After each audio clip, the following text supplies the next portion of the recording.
Olá, boa noite. Imposto de renda. O governo garante isenção para quem ganha até 2 salários mínimos.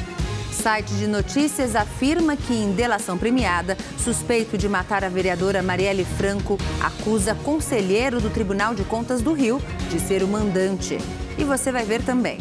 Prefeitura do Rio de Janeiro decreta o fim da Feira de Acari. Depois de 50 anos de atividade, o governo acusa local de vender produtos de origem duvidosa.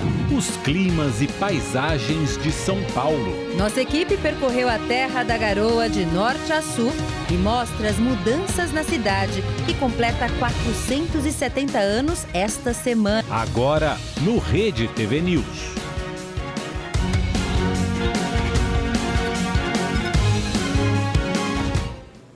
A Prefeitura do Rio de Janeiro proibiu o funcionamento da Feira de Acari. Esse local é conhecido por comercializar produtos mais baratos e de origem desconhecida. Criada há quase 50 anos, a Feira de Acari, na zona norte do Rio, ganhou as redes sociais. Vem comigo dar uma volta na maior feira do Rio de Janeiro. Aqui tem de tudo Feira de Acari. Tudo com um preço muito abaixo do mercado formal. São vendidos eletrodomésticos, peças para carros e até alimentos perecíveis sem refrigeração. Esse pacotão inteiro de salame hamburguês por R$ 49,00. Tá bom, eu te ajudo. Ele custa mais de R$ 150,00. E apesar de ser tão conhecida, a Feira de Acari funcionava de maneira ilegal. Um decreto publicado hoje proíbe o funcionamento da feira em qualquer dia da semana. Ontem, o prefeito Eduardo Paes anunciou a proibição em suas redes sociais. Não é aceitável que uma feira repleta de produtos de origem desconhecida tenha seu funcionamento normalizado na cidade. Às margens da linha do trem, o local amanheceu vazio. Relatórios de inteligência registraram a ligação da Feira de Acari com envolvidos no tráfico de drogas, roubo de cargas, furto de energia elétrica e contrabando. Ela chegou a ser alvo de frequentes operações policiais. O Rio de Janeiro está figurando, como palco de 30% dos roubos de cargas ocorridos no Brasil. E certamente esses roubos de cargas eles só acontecem porque alguém lá na outra ponta vai receptar essa mercadoria. Então, justamente com foco na segurança pública, em auxiliar a segurança pública e no ordenamento daquele espaço, a gente preparou esse planejamento operacional com o apoio das polícias, porque ali é uma região que sofre influência do crime organizado armado, para que a gente possa fazer a ocupação e impedir as feiras de serem montadas, seja no domingo, seja em qualquer outro dia. A vereadora Thaís Ferreira, do PSOL, criticou a decisão e escreveu: se o problema são os produtos desconhecidos, que tenha fiscalização. Este feirante, que prefere não ser identificado, garante que só vendia eletrodomésticos usados, consertados por ele. A gente perdendo a renda da feira, minha situação vai a zero. Porque eu não tenho aonde expor a minha mercadoria. Vou ter que botar uma banquinha aqui do lado de fora e deixar todo dia aqui liquidificador, ventilador, batedeira, para ver se eu vendo alguma coisa. São muitos pais de família que dependem da feira. A gente procurou a Polícia Civil e o Núcleo de Comunicação do Governo do Rio de Janeiro para saber se existe algum inquérito instaurado para investigar a origem dos produtos vendidos. Mas eles não responderam os nossos questionamentos. Também no Rio de Janeiro, a polícia fechou uma fábrica clandestina de distintivos que funcionava em Nova Iguaçu, na Baixada Fluminense.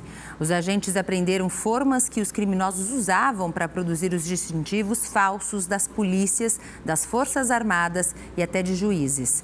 Entre as identificações encontradas da Polícia Civil estão do Distrito Federal, Goiás e Ceará. Um homem foi levado à delegacia para prestar esclarecimentos. A Polícia Civil de Minas Gerais ouviu hoje o pai e a avó da garotinha Melissa Maria Ribeiro, de 6 anos, que morreu após levar um tiro. O motivo teria sido uma discussão de trânsito. Os dois chegaram no começo da tarde nessa delegacia que fica em Contagem, na Grande BH, e não quiseram falar com a imprensa. O pai da Melissa, Maicon Júnior dos Santos, chegou acompanhado da mãe, Letícia Ribeiro. Muito emocionada, ela chegou a ser amparada pelo marido.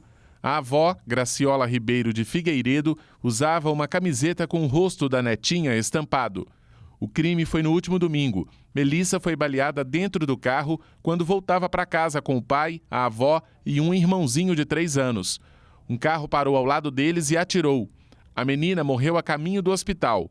De acordo com o pai, o motivo teria sido uma discussão no trânsito momentos antes. O autor dos disparos segue foragido. Ele dirigia um Uno branco que estava com a lataria amassada na parte de trás. A polícia segue investigando o caso. No Maranhão, um motorista de ônibus foi morto a tiros durante um assalto ao transporte coletivo em São Luís. Até o momento, nenhum suspeito foi localizado. Segundo a Polícia Militar, a ação criminosa aconteceu por volta das 8 da noite desta segunda-feira, na Avenida dos Franceses, na capital. 3 criminosos armados com faca e revólver entraram no coletivo e anunciaram o assalto. De acordo com a PM, após assaltarem os passageiros, os criminosos obrigaram o motorista a parar o coletivo próximo do terminal rodoviário de São Luís. E logo após o motorista ter parado o veículo, os bandidos atiraram em Francisco, que morreu minutos depois do crime. Com o motorista já baleado, o ônibus perdeu o controle e parou em cima de um canteiro central. A Polícia Militar informou que os bandidos fugiram com a renda do ônibus e objetos de valor dos passageiros. Nenhum passageiro ficou ferido. Os rodoviários que atuam nos coletivos do transporte público de São Luís realizaram na manhã desta terça-feira uma paralisação de advertência no centro da cidade. Segundo o Sindicato dos Trabalhadores em Transporte Rodoviários, os ônibus só retornarão às ruas após a prisão dos criminosos.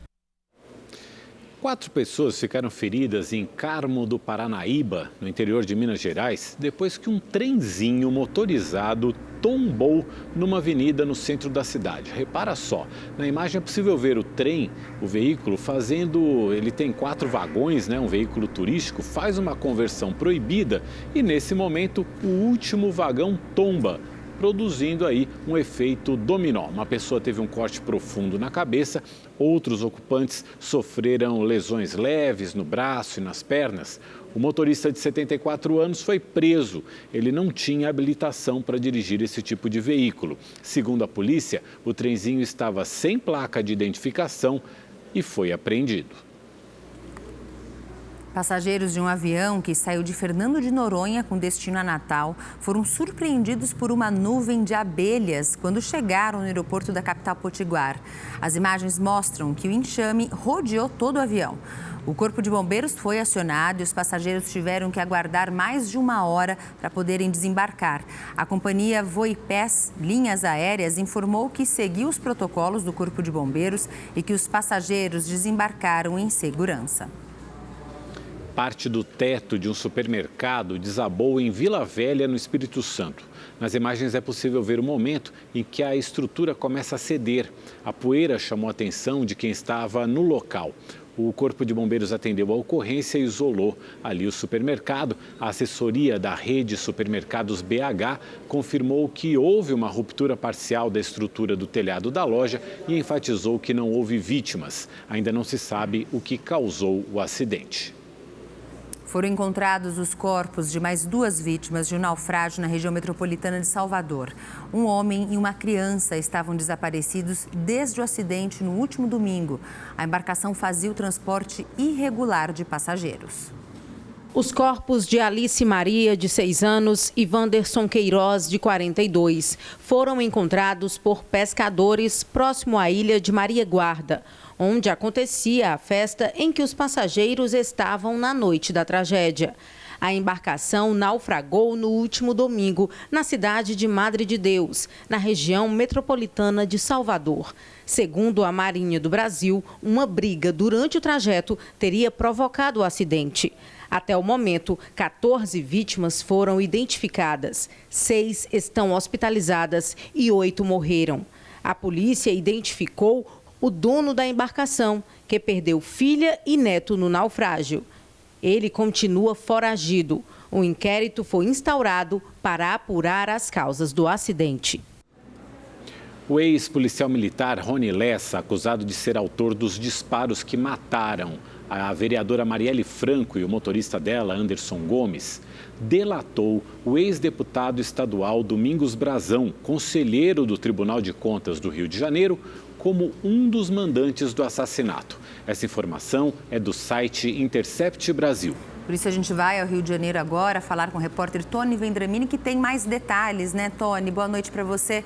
Tony, o que já se sabe aí da delação de Rony Lessa?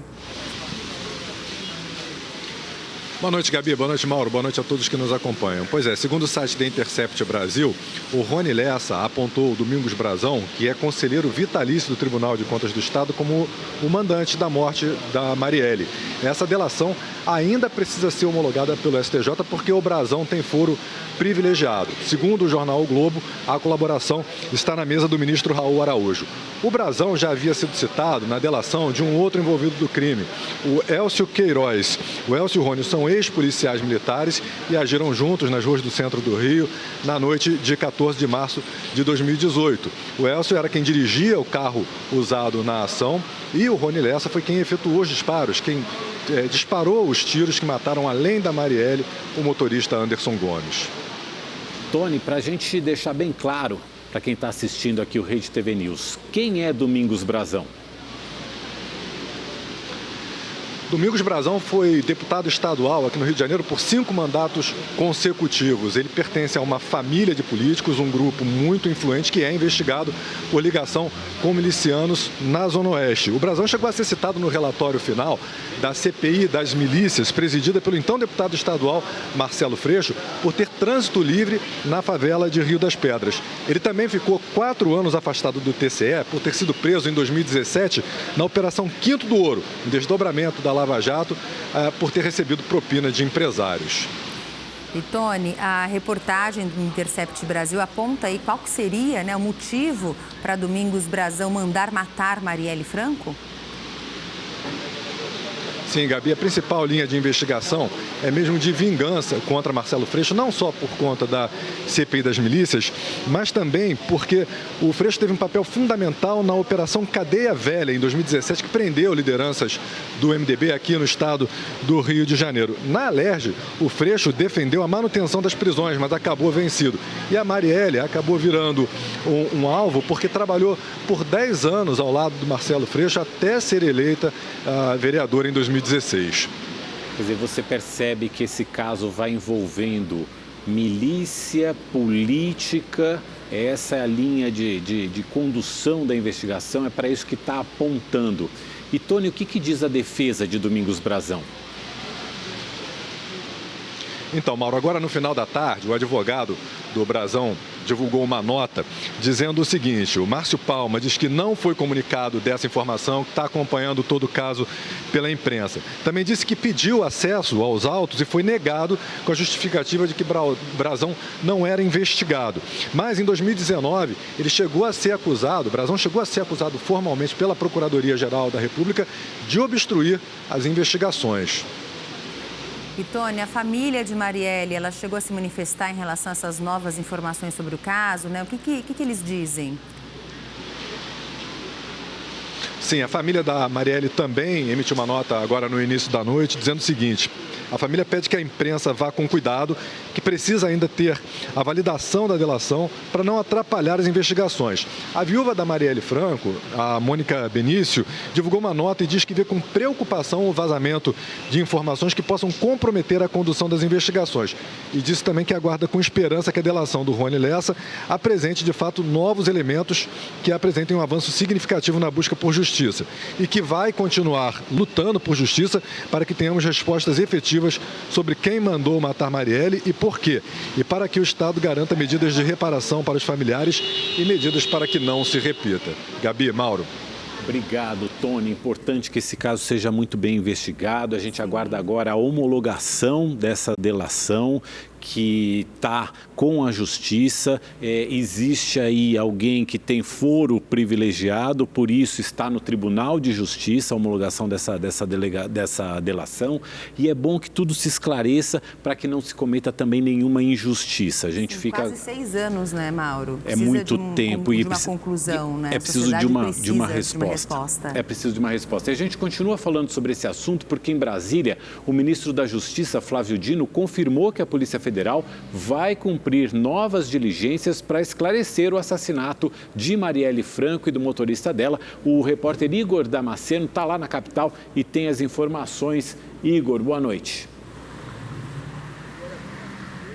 Mauro, boa noite a você, também a Gabriela, boa noite a todos que nos acompanham. Segundo o ministro da Justiça, Flávio Dino, assim que a delação do ex-policial Rony Lessa for homologada pelo Superior Tribunal de Justiça, haverá novos mandados a serem cumpridos pela Polícia Federal. Ainda não há data para que isso aconteça, mas as investigações seguem em segredo de justiça. No entanto, Flávio Dino adiantou que o caso, as investigações avançaram logo depois da entrada da Polícia Federal neste caso. Flávio Dino não confirmou se um dos envolvidos no crime seria alguém com foro privilegiado. Segundo o site Intercept Brasil, no acordo de delação premiada, Rony Lessa teria dito que Domingos Brazão, atual conselheiro do Tribunal de Contas do Rio de Janeiro, estaria sim envolvido no crime, seria um dos mandantes, como adiantou o nosso repórter Tony Vendramini. Dino não confirmou essa informação, mas disse que o assassinato da vereadora Marielle Franco é resultado da atuação da milícia e também do crime organizado. Vamos ouvir. O Rio de Janeiro e outros estados, claro, mas menciono o Rio, é marcado hoje pela existência de um bloco criminoso, de um ecossistema criminoso. E quando você investiga um caso, você está investigando outros 10, outros 20 ou outros 30 ao mesmo tempo. E é disso que nós estamos falando. Ou seja, o caso Marielle é relevante em si, mas ele é relevante porque ele está articulado com outros temas. Igor, a gente viu aí, o atual ministro da Justiça, Flávio Dino, deu essas declarações sobre o caso Marielle depois de uma reunião com o sucessor dele, Ricardo Lewandowski. Como é que foi esse encontro, Igor? Pois é, Gabi, essa reunião aconteceu aqui no Ministério da Justiça agora há pouco e foi para tratar da transição de equipes. A gente já sabe que Ricardo Lewandowski ganhou a autonomia do presidente Lula para trocar o alto escalão do Ministério. E ele deve começar a fazer isso a partir de agora. Inclusive, na reunião de hoje, quem estava presente era Manuel Carlos de Almeida, apontado como possível novo secretário executivo da pasta. Flávio Dino disse que continua no cargo até terça-feira, quando deve retornar ao Senado e logo depois vai assumir a cadeira deixada pela ministra aposentada, Rosa Weber, na Suprema Corte. Na quarta-feira, Lewandowski vai começar a dar expediente aqui no Ministério e a cerimônia de posse está marcada para quinta-feira. Flávio Dino também confirmou que temas sensíveis para o Ministério vão continuar sendo tratados por Ricardo Lewandowski. E quais temas são esses? Principalmente a crise humanitária em território Yanomami, no Amazonas e em Roraima, e também a instalação do Sistema Único de Segurança Pública. Vamos ouvir. Elaboramos uma proposta e enviamos à Casa Civil, em que nós sugerimos, por emenda constitucional, a criação de um Conselho Nacional das Polícias e de uma Corregedoria Nacional das Polícias. Para aí nós termos um sistema nacional normativo, mandatório, articulado, como existe no SUS e como existe no Poder Judiciário. A ex-secretária de Educação de Porto Alegre foi presa hoje durante uma ação da Polícia Civil. Segundo a investigação, empresas foram beneficiadas em desvios de verba para compras de mais de 540 mil livros. Além do Rio Grande do Sul, ordens judiciais foram cumpridas em Santa Catarina, Paraná, Rio de Janeiro e Maranhão. 150 agentes participaram da operação, intitulada Capa Dura. 10 veículos e 7 imóveis foram confiscados e mais de 8 servidores tiveram suspensão do exercício da função pública decretada por 180 dias. Foram cumpridas 4 prisões temporárias, sendo preso um empresário que era o representante comercial da empresa que vencedora da licitação e 3 servidoras públicas que teriam trabalhado, então, e auxiliado nesta fraude. A investigação apontou que, em alguns casos, funcionários da pasta se reuniram com empresas antes mesmo do processo licitatório, no intuito de combinar propostas. Para fornecer orçamentos forjados, demonstrando, então, a vantajosidade desta carona licitatória que a Secretaria Municipal de Educação pegou nas atas de registro de preço. Segundo projeção da ANEEL, a Agência Nacional de Energia Elétrica, a conta de luz dos brasileiros deve subir, em média, 5,6% este ano. O cálculo leva em consideração o custo da geração e da transmissão de energia e a inflação no período. A expansão da rede de transmissão e subsídios, que já ultrapassam os 37 bilhões de reais, são outros fatores que pesam na conta de luz. O reajuste está acima da atual expectativa de inflação projetada pelo Banco Central para este ano, que é de 3,86%. O IBGE voltou a usar o termo favela. E são mais de 16 milhões de pessoas vivendo nessas localidades em todo o Brasil. A mudança já vale para o censo realizado em 2022. O que o IBGE, desde 1991, chamava de aglomerados subnormais, volta a ser chamado de favela. Denominação que era usada nos anos 50 e 60 pelo Instituto. Uma reivindicação antiga dos moradores de comunidades para a orientação de políticas públicas. É mais essa vitória, mais essa conquista e brigar, sim, por nossos direitos, serviços públicos de qualidade, porque não moramos em favela por opção, foi meio de subsistência de décadas atrás. A denominação vai ganhar a companhia de um outro termo. Oficialmente será chamada de favelas e comunidades urbanas, para abranger outras regiões do país. A gente está se referindo ao que as pessoas chamam localmente de vilas, de palafitas, de baixadas. Existem vários nomes, ao longo do Brasil, no território nacional como um todo. A mudança na denominação não altera os critérios adotados pelo IBGE durante o censo de 2022 para identificar e mapear essas regiões, mas reflete uma nova abordagem sobre elas e também o reconhecimento de uma identidade. O primeiro registro conhecido do uso da denominação favela vem de Os Sertões, obra de Euclides da Cunha que narra os acontecimentos da Guerra de Canudos, publicada em 1902. Era o nome de uma planta que os soldados encontraram na Bahia. Quando vieram para o Rio com a promessa de receber uma casa do governo, eles se alojaram em um morro da região portuária, onde havia um vegetal parecido. O local foi batizado de Morro da Favela. Desde então, as comunidades se espalharam pelo Rio e outras regiões urbanas. Segundo projeções da ONU Habitat 2022, atualmente cerca de 1 bilhão de pessoas em todo o mundo moram em favelas e assentamentos informais. O Brasil tem mais de 10 mil dessas comunidades, onde vivem mais de 16 milhões de pessoas, ou 8% da população brasileira, segundo a prévia do censo de 2022. Muitas dessas vezes não ter esse reconhecimento do IBGE, não está traçado no mapa de forma clara para a sociedade, faz com que as pessoas fiquem sem identidade. Então, reconhecer favela como potência, reconhecer comunidade como potência, é trazer também dignidade, é trazer visibilidade para essas regiões. São Paulo vai completar 470 anos na próxima quinta-feira agora. E a nossa equipe de reportagem percorreu a famosa cidade da Garoa de norte a sul, passando aí por pontos turísticos e históricos. Pode até parecer mentira, mas não. A cidade de São Paulo também tem vegetação de Mata Atlântica, em uma área de preservação permanente. Por aqui, as árvores tornam o ar mais puro. Estamos a 1.010 metros de altitude. Aqui o clima é tropical, úmido. A temperatura média anual é de 18,2 graus.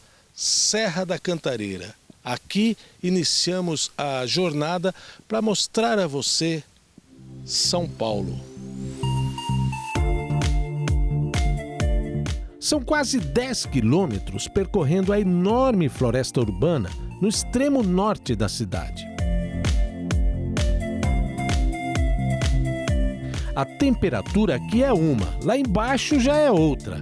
Nesse percurso, você parte de uma área periurbana norte que ela, vamos dizer assim, ela não está ocupada com habitação exatamente por ter sido protegida. Então, a legislação de proteção ambiental, ela freou esse processo de expansão horizontal que a cidade teve. A cidade de concreto se apresenta. Passamos pelo aeroporto Campo de Marte.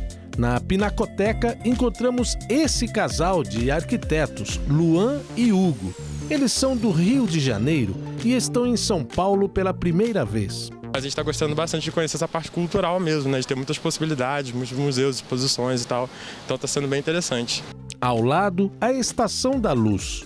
Os trens transportam milhares de pessoas todos os dias. A professora da Paraíba está curtindo. Você conseguir, né, acesso a prédios assim históricos, a gente ter, né, conseguir passear e conhecer muitos lugares diferentes. A obra da Estação da Luz foi iniciada após a assinatura de um decreto imperial em 26 de abril de 1856. A Avenida 23 de Maio e o Obelisco lembram a Revolução Constitucionalista de 1932. Aqui perto tem o Monumento às Bandeiras, ao lado do Parque Ibirapuera. Dizem que em São Paulo tudo parece exagerado. Esse parque, por exemplo, recebe 14 milhões de visitantes por ano. O projeto arquitetônico é de Oscar Niemeyer, o arquiteto mais renomado do país. O projeto paisagístico é de Burle Marx, o paisagista mais renomado do país. São Paulo é uma cidade que eu nasci, que eu adoro, sabendo aonde você caminha, aonde você pode usufruir da arte, da gastronomia. É uma cidade maravilhosa. Temperatura na casa dos 30 graus, o tempo um pouco nublado, mas com aquela sensação de mormaço. Estamos na metade do caminho, entre o extremo norte e o extremo sul de São Paulo.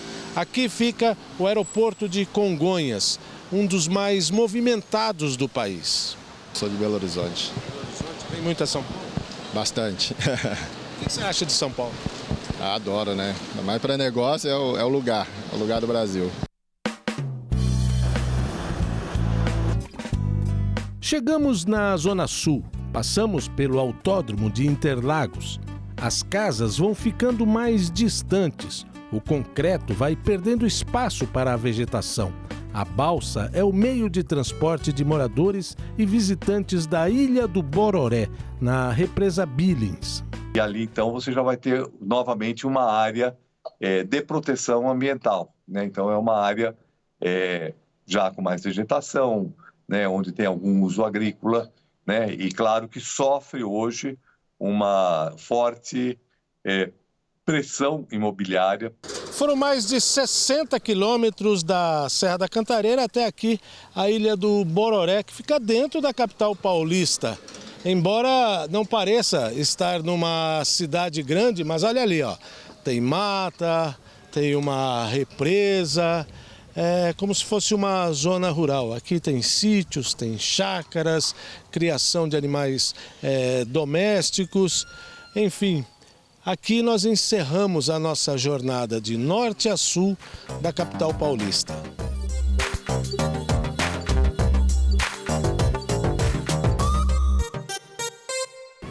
E aqui no Brasil, com as fortes tempestades que atingem o estado de São Paulo desde a última sexta-feira, é importante também saber como se proteger nesses dias, né? O Corpo de Bombeiros e a Defesa Civil fazem um alerta. No verão paulistano é comum que as chuvas surpreendam os motoristas. Quando elas surgem com uma força acima da média, então, exigem alguns cuidados a mais. 4 pessoas morreram no estado com as chuvas. Em Limeira, mãe e filha perderam a vida depois de serem arrastadas por uma enxurrada.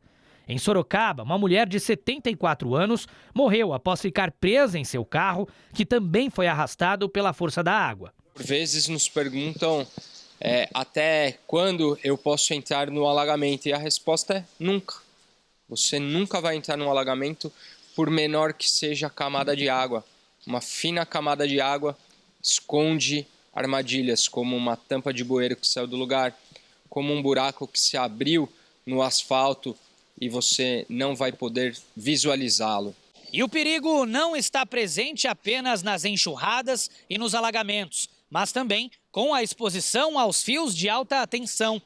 No último dia 10, um motorista de aplicativo morreu eletrocutado depois de sair do carro que estava energizado por um cabo da rede de energia elétrica que se desprendeu do poste depois que uma árvore caiu. A passageira, que permaneceu dentro do carro, não se feriu. É o princípio chamado de gaiola de Faraday.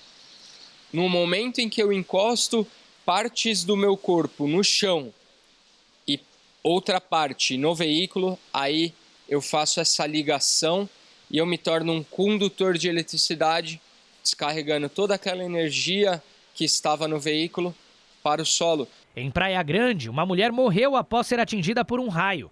E o alerta da Defesa Civil Estadual para riscos de temporais continua para esta semana. Principalmente aí entre quinta e sexta-feira, temos a previsão de bastante chuva, principalmente para a Baixada Santista, Litoral Sul e o Vale do Ribeira. E se você mora em regiões passíveis de deslizamentos, a Defesa Civil faz um alerta para que os moradores fiquem sempre atentos aos sinais. Na sua residência, por exemplo, monitorar rachaduras nas paredes, rachadura no solo, as portas e as janelas elas começam a não abrir mais por conta justamente da movimentação da estrutura. No quintal da sua residência, monitorar se os muros não foram embarrigados, né? Quando chove fraco, monitorar se não está vindo muita lama junto com aquela chuva, né? Descendo do barranco, do talude. Todos esses são sinais de que o solo está prestes a romper, que ele está se movimentando e pode sim ocasionar um grande acidente. Para receber os alertas meteorológicos da Defesa Civil, basta mandar um SMS com o seu CEP para o número 40199 ou seguir a organização pelas redes sociais por meio do @Defesa Civil SP. E Sorocaba, no interior de São Paulo, está sofrendo aí com os impactos da chuva. Ao vivo, a repórter Estela Freitas está lá na cidade e fala para a gente sobre os trabalhos de rescaldo. Boa noite, Estela.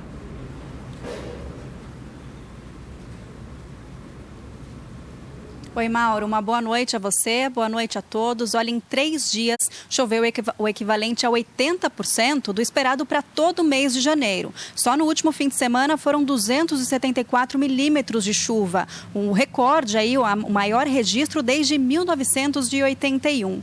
Alguns bairros ainda têm muita lama e vias que foram danificadas e interditadas. A Prefeitura tem feito o trabalho de recuperação das infraestruturas urbanas. E ainda sobre o volume de chuvas, só para ter uma ideia, desde o começo do mês já choveu 407 milímetros. É um número acima da média histórica para o período, que é de 308 milímetros. O prefeito Rodrigo Manga decretou situação de calamidade na cidade. E as famílias que foram impactadas têm recebido auxílios e assistências. Os detalhes a gente vê na reportagem.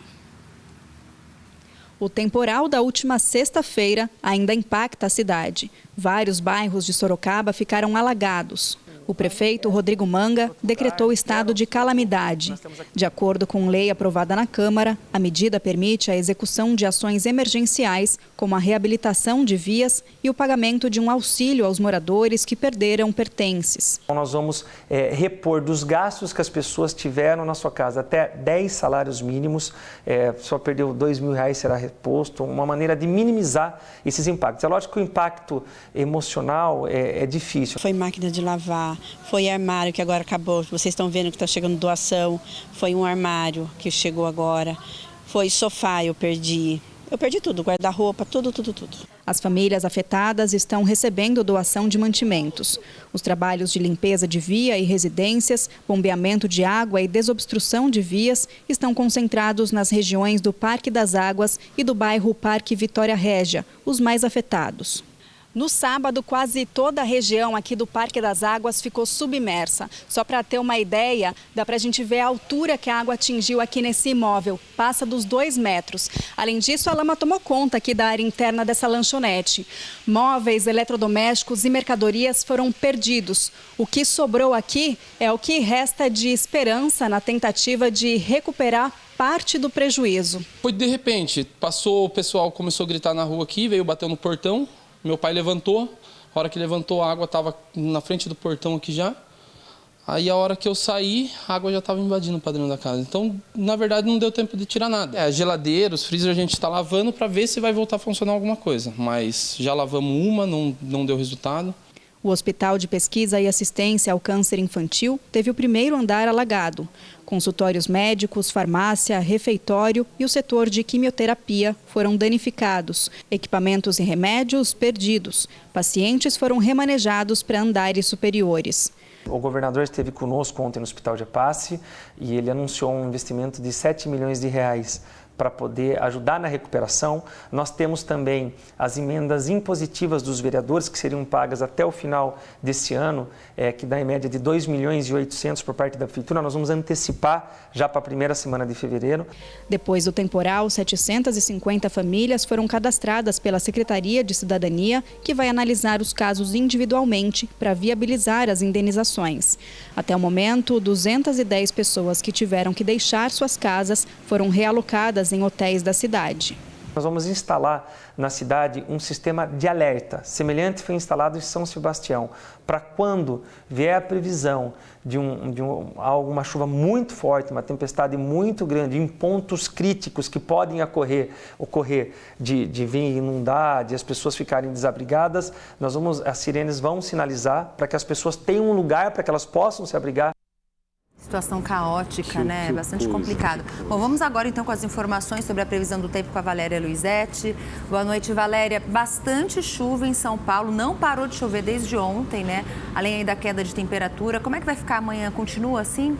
Pois é, boa noite, Gabi, Mauro, e boa noite a todos que nos assistem. Amanhã o dia deve ser de chuva e não só aqui em São Paulo.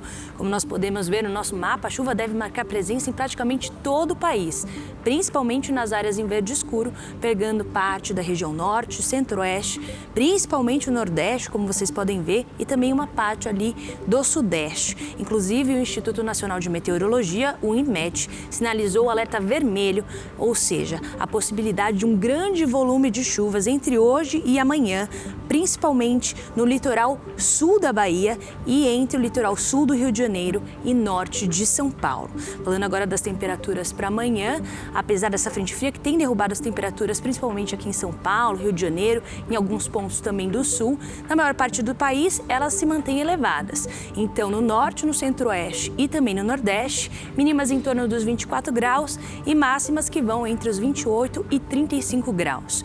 Falando agora do sudeste, amanhã máxima de 23 graus no Rio de Janeiro, 30 graus em Vitória e 26 em Belo Horizonte. Rio de Janeiro despencando bastante aí as temperaturas.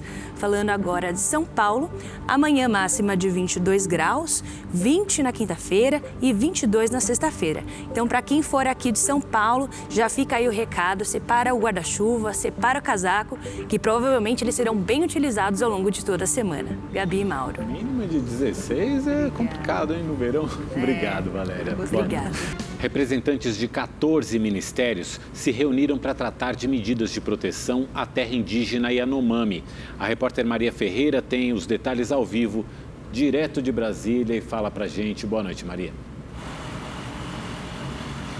Boa noite, Mauro. Boa noite, Gabi, e a todos que nos acompanham. Essa reunião interministerial durou cerca de 2 horas e contou com a presença da ministra dos Povos Indígenas, Sônia Guajajara, entre outros ministros também. Esse movimento é para mostrar, o compromisso do governo federal em resolver de fato essa crise humanitária que atinge os povos indígenas. Inclusive, há alguns dias, o presidente Lula disse, que essa questão dos Yanomamis é uma questão de Estado e que ele vai utilizar todo o poder da máquina pública para que esses indígenas não sejam vítimas de massacres e nem também do garimpo ilegal. No encontro de hoje, o Ministério do Desenvolvimento Social anunciou a entrega de 12 mil kits de ferramentas para esses indígenas para que eles possam trabalhar com agricultura familiar. Também foram anunciadas 35 mil cestas com mantimentos para dar segurança alimentar a essas famílias, a esses indígenas. Em entrevista hoje à Rádio Metrópole, que é da Bahia, o presidente Lula comentou um outro crime contra indígenas. Ele lembrou do que aconteceu no último domingo, daquele ataque de ruralistas ao povo Pataxó, lá no sul da Bahia. Lula disse que diariamente fala com o governador baiano Jerônimo Rodrigues e colocou o governo federal à disposição para conseguir resolver esse conflito de uma forma pacífica. Hoje também Lula disse, né, ele anunciou a intenção dele de separar terras que são improdutivas para a reforma agrária. Vamos ouvir o que disse o presidente. Eu pedi para o meu ministro do Desenvolvimento Agrário que eu quero uma prateleira de propriedades improdutivas nesse país, para que a gente não precise ficar discutindo mais ocupação de terra ou invasão de terra. Se a gente tiver pronta a prateleira de todas as terras disponibilizadas nesse país, a gente pode resolver o problema dos quilombolas nesse país, a gente pode resolver o problema de todo trabalhador rural que quer terra, do movimento sem terra e de todos os outros movimentos. O desmatamento geral na Amazônia registrou uma queda de 62% no ano passado, na comparação com 2022. O número leva em consideração a área total e não apenas os pontos de proteção ambiental. Os dados são do Amazon. Segundo o Instituto de Pesquisa responsável pelo monitoramento por satélite, este é menor número registrado desde 2018. Já o desmatamento em áreas protegidas da Amazônia caiu 73%, ou seja, o desmatamento foi quase 4 vezes menor em 2023, na comparação com o ano anterior. Apesar da queda, a derrubada de vegetação ainda representa cerca de 1,1 mil campos de futebol por dia. Minas Gerais vai decretar situação de emergência por causa da dengue. O número de casos da doença aumentou 300% em uma semana. 14 mortes são investigadas. Andréia teve dengue 2 vezes em menos de 1 ano. Eu fiquei quase uma semana sentindo dor muito forte no corpo, dor de cabeça por 3 dias. Na casa dela, só a filha não foi infectada. O esposo já foi diagnosticado com a doença 3 vezes. Eu tomo meus cuidados, mas que se cada um tomasse cuidados, olhar direitinho, né, os seus terrenos, suas casas, seria interessante. Minas Gerais já registrou neste ano quase 33 mil casos suspeitos de dengue e mais de 11 mil confirmados. Em apenas uma semana, o número de pessoas infectadas aumentou 300%. Segundo a Secretaria Estadual de Saúde, 14 mortes são investigadas e uma foi confirmada. Hoje, o secretário de Saúde anunciou que o governo de Minas vai decretar situação de emergência no estado para agilizar a compra de insumos para hospitais e postos de atendimento e as contratações de médicos e enfermeiros. Nós estamos percebendo que esse pico vai ser precoce e, por isso, as nossas ações vão ser em todas as regiões do estado, capacitando cada um dos municípios. Em todo o país, os registros de dengue nos primeiros 15 dias de 2024 passam de 55 mil. 6 mortes foram confirmadas. Segundo o Ministério da Saúde, a incidência de casos está em 27,5 a cada 100 mil habitantes. A dengue, o mosquito Aedes aegypti, ele tem muita relação com o ciclo chuvoso e a temperatura. E nós tivemos em setembro e outubro valores recordes de temperatura, né, com um ciclo novo vinculado a um fenômeno que é o El Niño. A vacina contra a dengue, incorporada recentemente ao SUS, vai começar a ser aplicada nas próximas semanas, mas ainda não há doses suficientes para toda a população. A prioridade é para crianças e adolescentes de até 14 anos, faixa etária com grande número de hospitalizações por causa da doença. Em um dos maiores laboratórios particulares do país, a procura pelo imunizante aumentou 3.000% na primeira semana de 2024. Andréia pagou quase R$ 1.600 para garantir a imunização dela e da filha. É uma doença grave, é uma doença perigosa. Então, para precaver e resguardar a minha integridade, saúde minha, da minha filha e família. Os contribuintes que ganham até 2 salários mínimos estarão isentos do imposto de renda. A correção na tabela foi confirmada pelo presidente Lula durante entrevista à Rádio Metrópole, da Bahia. Lula também disse que pretende, até o final do mandato, isentar do IR as pessoas que ganham até R$ 5.000. A gente resolveu desonerar as pessoas que ganhavam até R$ 2.640 com o reajuste do salário mínimo. As pessoas que ganham no mínimo parece que vão voltar a pagar imposto de renda, mas não vão, porque nós vamos fazer as mudanças agora para que quem ganha 10, 2 mil não pague imposto de renda. E você sabe que eu tenho um compromisso de chegar no final do meu mandato isentando todas as pessoas que ganham até R$ 5.000. É um compromisso de campanha, mas sobretudo é um compromisso de muita sinceridade. Nesse país, quem vive de dividendo não paga imposto de renda. E quem vive de salário paga imposto de renda. O Haddad sabe que nós temos que fazer esses ajustes. Eles são difíceis porque nós precisamos saber, na hora que a gente abre mão de um dinheiro, a gente tem que saber de onde vai pegar o dinheiro.